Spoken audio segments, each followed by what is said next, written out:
Replongeons dans nos exercices financiers pour voir les tables de données qui sont un outil de simulation assez intéressant. Reprenons par exemple un capital de 140 000 € que nous voudrions emprunter à du 2% pendant 30 ans. Pour calculer l'annuité, puisque le taux est annuel et la durée est en 30 années, on va rechercher une fonction qui est une fonction financière. Ici, voilà, finance, et nous avons la fonction, ici en dessous, VPM, valeur du paiement, ou PMT en anglais. Je confirme et je remplis ma fonction. Le taux, c'est quoi? C'est les 2%. Le nombre de paiements, 30 ans. La valeur actuelle du capital, 140 000 €. Et voilà, nous allons devoir payer 6 250 € par an. C'est négatif parce que ça sort de notre poche. Et vous vous dites, écoutez, moi j'aimerais bien connaître ces différents montants, mais pour différents taux. Comment faire? Je vais construire une colonne ici où je vais mettre les taux allant de 1%, 2%, on pourrait aller jusqu'à 10%. Rappel, une série, je sélectionne les deux premières données et je descends jusqu'à 10%. Ensuite, qu'est-ce que je fais? Je vais aller chercher la fonction que je voudrais bien faire varier. Comment? Je me mets ici en B6, donc à droite de la colonne avec les taux. Je fais égal et je vais chercher la fonction qui se trouve là en B4. Vous pourriez recommencer votre fonction qui est ici VPM, vous auriez pu la retaper ici ou faire égal B4, c'est pareil. Du moment qu'il puisse retrouver le taux qui est ici, qui trouve la fonction qui utilise ce taux. Je sélectionne ces données, je sélectionne donc la table où je voudrais bien voir la simulation de ces 6 250 €, de voir ce qu'ils deviennent à du 1%, 2%, etc.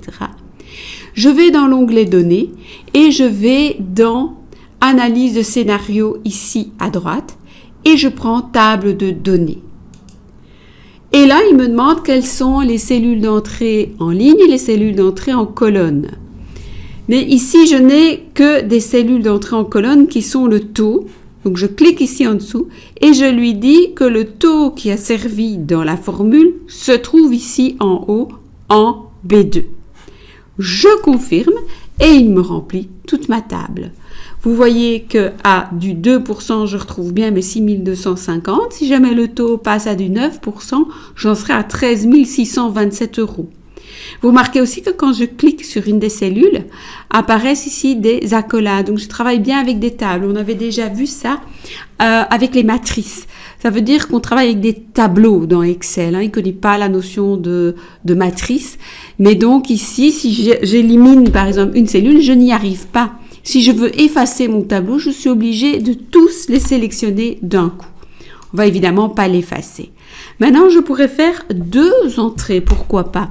Si je reprends et que je fais varier les taux, là, voilà, et que je fais varier les durées, je pourrais très bien faire de 5 en 5 ans.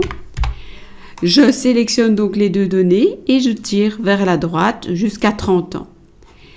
C'est ici que je fais référence à la formule égale et je vais chercher B4.